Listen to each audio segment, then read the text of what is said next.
Hi, everybody. Nice to see you all there. We've got a couple people with us today. It's good to see people coming back physically at the center. So welcome to our Thursday evening self-healing class. This is a class that we've been doing for many years. I encountered the Louise Hay material, I think it was in 1986, and I've been with this material facilitating groups ever since.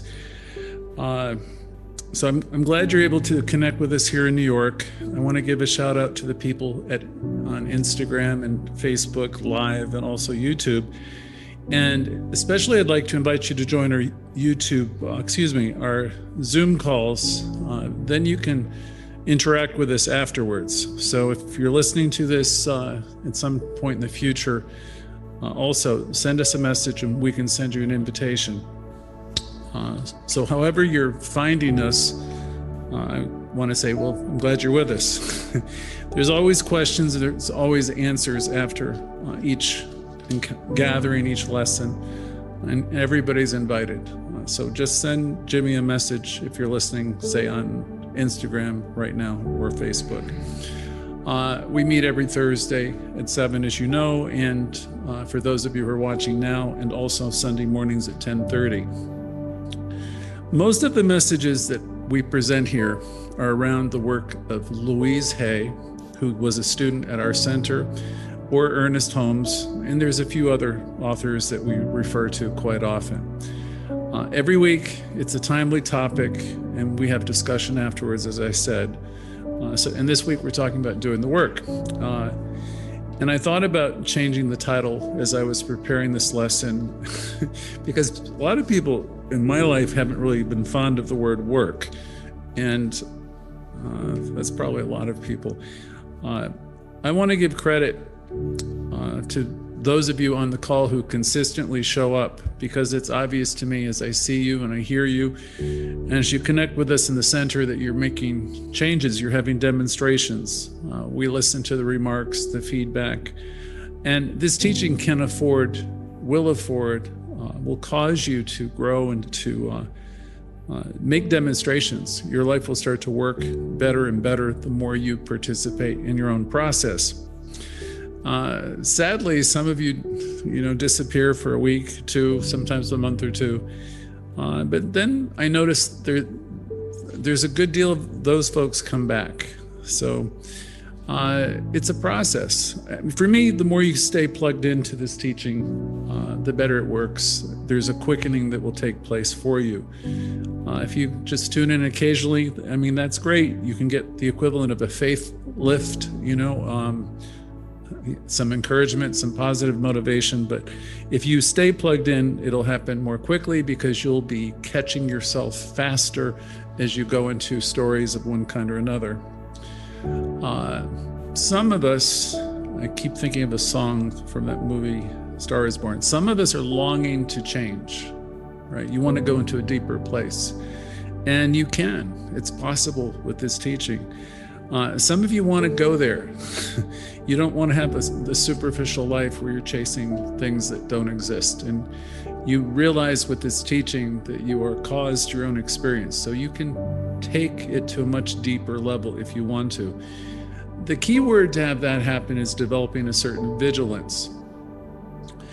If you're vigilant about your thoughts and your emotions and attempting to get them somewhat harnessed, you'll be developing what Ernest Holmes spoke of as your executive power. You'll see great changes in your life sooner than later. The process of learning is always the same, no matter what you're trying to learn. Whether you're trying to learn a new app on your phone or a new program, learning how to use your new phone or a new computer, or driving a car, keyboarding, playing tennis, or just learning to think in a more positive way. It's a process. I learned about this when I was a kid from my father, who was teaching me. It was Benjamin Franklin's self-help. So he wrote the first self-help book, and he essentially was saying, assume a virtue. if you have it not. And he had a chart and a system. I think it was either 12 or 16 weeks and a pegboard. And he would just notice if he was being miserly, or if he was being gluttonous, or if he, whatever it was, he was keeping track of his behavior and his thoughts. And he had a system where he would assume a virtue if he had it not. And he began to practice it. So in anything, there's going to be a process, and a certain amount of effort will be needed to master anything.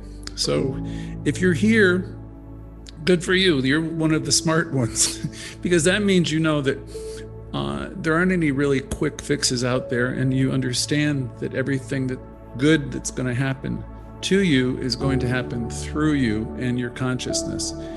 If you can imagine, there's a big mirror, a huge mirror that's reflecting back all your thoughts, the ones that no one can hear except you. You'll start to understand how the process really works. So we'll get into that a little bit more today. Sadly, most people in the world, their actual deep-seated programming is far more negative than positive. It's a fact, and nobody really likes to hear it. But most of the people aren't living their lives with a deep sense of connection. They may be living their lives in a sense of fear, trembling, worry. So that's the reality of, say, most of the people on the planet. Most people are caught up in the consciousness of separation. So they don't come from the place we come from. In our teaching, we understand that we're one with Source. And when we're awake to that, oh my goodness, the gates of the heavens, or, reality opens, and the kingdom is at hand and always has been. But a person has to be living from that place of a connection, realizing that, to have that be their reality. And that's not the reality of most of the world. So let me try to explain it a little bit more. We are trained to show up as positive people. I know I was trained. Both my mother and father, everybody was training me to be a good boy, the best little boy in the world. And I'm sure you all got a version of it. So you got socialized. And we have been tamed to learn how to be acceptable and to fit in society, how to dress and how to walk and how to speak and how to behave. And we've learned how to be pleasing. You might think at first glance that's a good thing, but when you really look at it, you'll probably want to be less and less so. We over time have adapted and molded ourselves to be whatever we think society wants us to be. At least that would be most of us. So if you stay with me for a second, we've learned how over time to present ourselves in a way where people might think we're nice, we're pleasing. We've been socialized to be good, so they say, oh, Robert's so nice. So, this is us. We're creating everybody to be nice, which is good, right? We've adopted a certain code of conduct. We have attitudes and behaviors that have been going on for years, right? Because this is part of what happened when we were children. In the 4 agreements, they would say these are the agreements you formed since the day of your birth going forward. So in our classes, we challenge ourselves. We do a lot of work in our classes. We do what we call inner work. In Science of Mind, they'll say we do our work in mind, in consciousness. I quite often quote Louise from the book You Can Heal Your Life, and she talks about the all-important inner dialogue. That's the reason I'm always focused on that on Thursday night, because that inner dialogue is the most important thing in the world. And it's what you think hour by hour and day by day. And even though many of us have learned how to tame it, or at least outwardly we learn how to behave, there's this inner stuff that is with us, right? And outwardly we learn how to modify our behavior, and we learn many of us, to be gracious and all of that. But there's still that part in many of us, if not all of us, that reacts and sometimes roars and feels hurt and gets angry. We find this theme played out in so many different traditions. things I've been exposed to over my life, from the Course in Miracles to the Four Agreements to Louise Hay's work, Ralph Waldo Emerson's work, Ernest Holmes. If in the healing work in the Four Agreements, which we just did a piece on recently, the author lays it all out, just as Louise Hay did. They explain the situation and they show us how to do the work. Louise would have said the bottom line for everybody is we don't feel good enough. We just don't. We feel like we're not enough. And it shows up. We're competitive. Then we try to overcompensate. So we're going to show you I'm better because I really don't feel like I'm good. And it's competitive, and it's just what we do. All these authors, the ones I mentioned, would essentially be saying the same thing. They'd be saying most of the multitude or the masses feel inadequate, and many are caught up in trying to improve their circumstances, and they're trying to improve their outer world, which is pretty normal in a way. It's like we're always trying to make a statement to prove that we're good enough. And sometimes we try to prove we're superior, which is even worse. Would be really nice if we could get to a place where we can accept ourselves as we are, where we love, accept, and approve of ourselves exactly as we are. Then there wouldn't be anything to prove. But people right here in this room and on this call aren't there yet. So you can imagine what it is for people everywhere. You heard the expression, it's a dog-eat-dog world, and, very competitive and all of that. Well, that's born out of a sense of not being supplied and supported. So they're missing the faith part of it. And oftentimes people are projecting all their inadequacies upon other people. So they're living life, from our vantage point, backwards. If you want to stifle yourself and snuff out your life or kill your spirit, you just keep living that way. In the book, The Four Agreements, he said we have so many agreements that we don't even know who we are anymore. We don't know who we've come here to be. We find ourselves 60 years old and, what do I want to do when I grow up? And we had all these ideas when we were kids of the things that gave us joy and happiness, but many of us have gotten far, far, far away from some of that. So if you really want to transform your life, you're in the right place. And transformation can happen quicker than you think. It might have taken you many years to build up all these ideas and these stories and this belief system that's creating your life, but you can dismantle it thought by thought. And there is a quickening in the process when you become vigilant and you do the work. I'll say something now to be funny. I want to make sure I say it because otherwise someone could feel insulted. I'll say something, again, not to be hurtful. Otherwise, it's like you're trying to put a lipstick on a pig. Okay, you can dress yourself up and make it all look nice, but underneath is something that really not very pretty. So, do you want to be the person who's putting on the lipstick, or do you want to be the person who is really learning to love yourself? Because we can all act nice for a little bit, right? So Emerson said it much more eloquently years ago when he said, "What you do speaks so loudly, I cannot hear a darn word you say." So it shows up, right?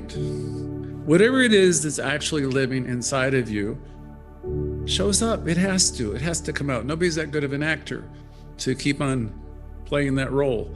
Who you are and what you are is announced in the world. Nobody can cover it up all the time. The author of the Four Agreements explains that we have made so many agreements within our family structures, our society, our religions, in our brief life. We've formed so many contracts that we've learned how to be acceptable, how to be pleasing, and how to be nice. We've learned what people expect us to be, like try to please our mothers or fathers. We've learned what's expected as we grow up. So that's kind of it in a nutshell. That's how it happened, right? That's how it continues to happen. You can imagine yourself just for a moment as a spiritual being with lots and lots of strings of twine. So you're a being of light. You can imagine these strings of twine going round and round and round you, all your limbs, your legs, your torso, your neck, your head, wrapped around all over you with every agreement. It's another piece of twine going round and round you. Tiny little threads circling round and round.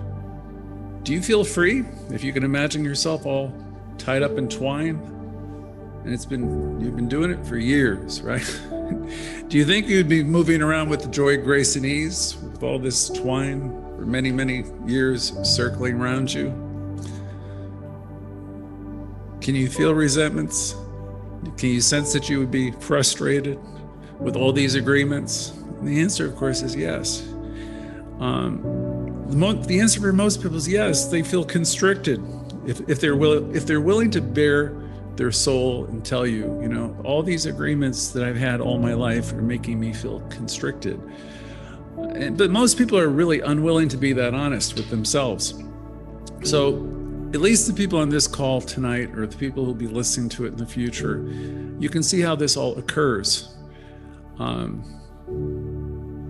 So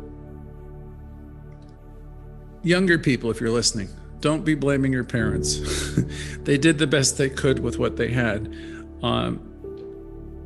But we do want to, in our class tonight, in our day-to-day living, we want to, in the work that we do, we want to be looking at these agreements. We want to look at our beliefs in the light of day, to have the willingness to first love ourselves with all our faults. That's the shadow part of herself. We got to acknowledge, okay, so sometimes we are this, sometimes we're that. Debbie Ford did great work with that years ago, and I saw a couple of videos where there was a scene where one was really acting terrible, and Debbie Ford said, "I am that," and she was calling her own self a bitch, and I don't mean to use that word in this class, but Debbie Ford was acknowledging herself to be bitchy. You know, I am that person. I am all of these things. So part of what we want to do is we have to have the willingness to say, okay, I'm not just this person, this perfect person who's so nice. I have to own those parts of myself. If I want to get to a place where I can love, accept, and approve of myself, that means I do it totally. And I understand that I'm doing the best that I can today. And really you approach life with that consciousness. And then we have the willingness, again, the willingness is first to love ourselves where we are and accept all of our faults. And then have the willingness to release these threads, these tiny threads, or these agreements, these old ideas one by one. Now, there's lots of ways to do that, and we will teach them in this class week by week. We can teach you how to do really powerful affirmative prayer. We can just educate here. We replace each and every agreement, each and every lesser agreement with empowering and powerful ones, changing the negative to the positive. When you're coming to a place of self, you'll do that as you come to a place of self-acceptance and self-approval. Anything that looks like critical, your critical dialogue with yourself, you'll begin to drop that. Every time like I used to look in the mirror and say, oh, you're a dumb whatever.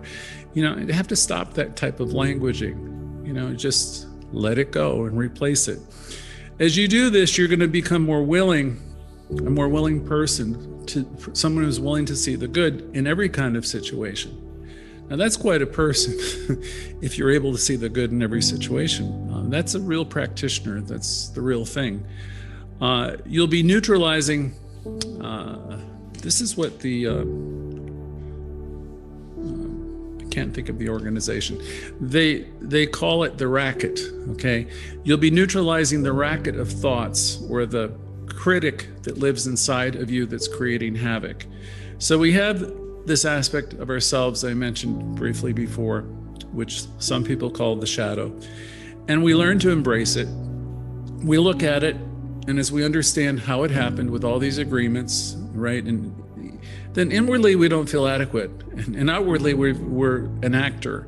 So that stuff has to get reconciled, and we want to accept it and love it, lovingly embrace ourselves totally so we can move forward.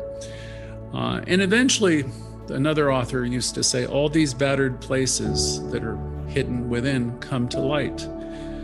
Long ago, someone told me to think of yourself as a being of light. Okay, that's easy to imagine. Think of a globe of light, and that's you. And when you were a young child, you had all this light and this joy that just shone spontaneously. naturally. You were completely full of joy, and you could play and laugh and respond authentically because you had not yet been socialized. Over time, this light could not be seen as well. As you can imagine, those twines of those agreements coming round and round and round, and all that radiance, that brilliance, gone, or at least most people can see it anymore. As we learn how to be more acceptable in the world, we were covering the self up more and more with layers of smoky threads. It was hard for people to see the light in one another because most people had created the same thing for themselves. The work we do always, in every class and all the time, is clearing away the negation that Holmes talked about, the negativity, clearing away our critical projections. You know, whenever you're talking to someone and you have a desire to make them better, and really you're criticizing them, stop it for your own sake. Stop in the name of love. Work on yourself, okay? The work is replacing the old agreements and making a new covenant with yourself, a deeper agreement with yourself. Making a new agreement based upon the premise, and I'd like everybody to say this in your mind or say it out loud to yourself. You're going to make a new agreement based upon the premise that I am good enough. And you might repeat it to yourself and say, I am good enough, and you might add, I love, accept, and approve of myself right now. I'm good enough, and I love, accept, and approve of myself right now, the way I am. Our founder was quoted as saying, find me one person, just one human being, who is so redeemed from the bondage of self, and I will find a savior, I will find a redeemer, I'll find a person that I want to hang out with, I want to commune with, right? Because that person's living the affirmative life. He or she doesn't have the time to be saying, oh, you're bad, you're wrong, you know. What that person sees is the goodness and the godliness in every person. So every encounter becomes a holy encounter. That person has become redeemed of the bondage of self because they have no time to be talking about other people. They're really preoccupied in seeing the world as it truly is. It's a spiritual system. There's one life, there's one energy, and we're all part of it. So that person has attained a certain enlightenment where they don't see the sinfulness or what's wrong in the other people. They see that everyone's evolving in light and love. And they realize that everyone is a being of light and worthy of my love and of my appreciation. So that's the work that we do. See the good in everyone and most of all in ourselves. And I'll say, is it easy? No, it's not easy at all. Because it's really always about working with you and all your perceptions and agreements of a lifetime. Can you consciously evolve? The answer to that is yes, absolutely.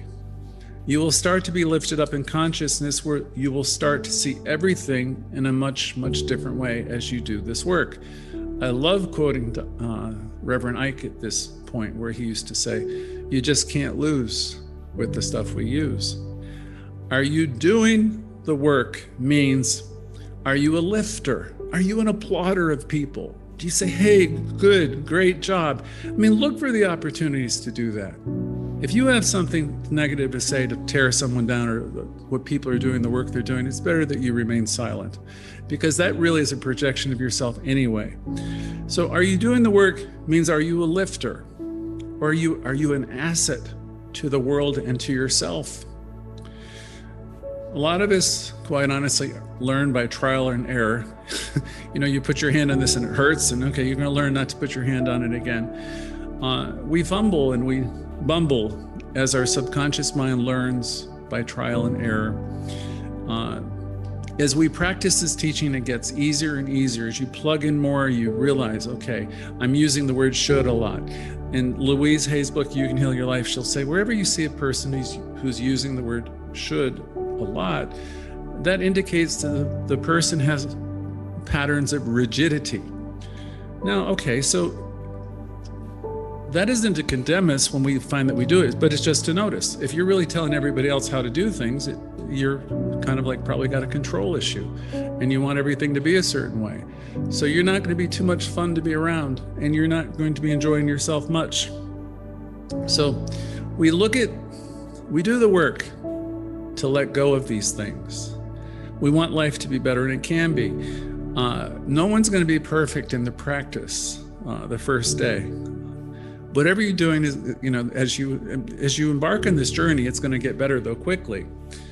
You do whatever you can do today, and that will be good enough. And it's never too late to start your day over. And so if you're having a day where everything went to hell in a handbasket, you just say, okay, self, stop. And we're going to start this over again. There's nobody nicer to be nicer to than you. So really the goal is to treat yourself with kindness and nurture yourself, because this is the missing ingredient through the years, if you're trying to conform to what everybody else wants. So we need to partner with ourselves and become better friends to ourselves and nurture ourselves more. And then we will more authentically be able to do that with others. Couple more points, and I think this will be for the evening. We must learn that spiritual laws, we must learn about spiritual laws, like, God can't do for me what God can't do through me. The idea is, if I want my life to be better, it isn't about praying to some distant force. It's not like hitting the lottery, getting the magic thing. The universe can't do for me what it can't do through me. So I need to enlarge that part of myself to let that in, be it more love or more prosperity, more of any good thing. It might be a good idea to start each day contemplating and recognizing that you're part of this one life and that it responds to you. Remind yourself of that. And wherever you can put some gratitude into the equation, be it in the morning when you wake up or in the evening as you think through your day, those are great beginning steps. Working with an affirmation that works for you. The one that I used for many years is, I love, accept, and approve of myself. Another was, this is God in my life. Whatever the heck it might be whatever is happening, no matter how good or how challenging, I would say, this is God in my life. And Bill Tolliver was one of my great teachers. I learned from those years in Science of Mind. Challenge yourself to be a lifter. See yourself as an applauder. You're here to be an applauder. You're here to see the good or the God. I learned that from Edwene Gaines. She used the words God and good synonymously. I look to see the good in the God in the good. And if you're determined to have that kind of vision to see the good, you will see the good. And you will become the kind of person that Ernest Holmes spoke about when he talked about, find me one person who's so redeemed from the bondage of self. And that's the person you want to hang out with. And you are well on your way to becoming that kind of person as you do this work. So that ends the lesson. One quote from Louise: love who and what you are, love what you do, laugh at yourself more, love life, and nothing can ever touch you. And so it is. Thank you.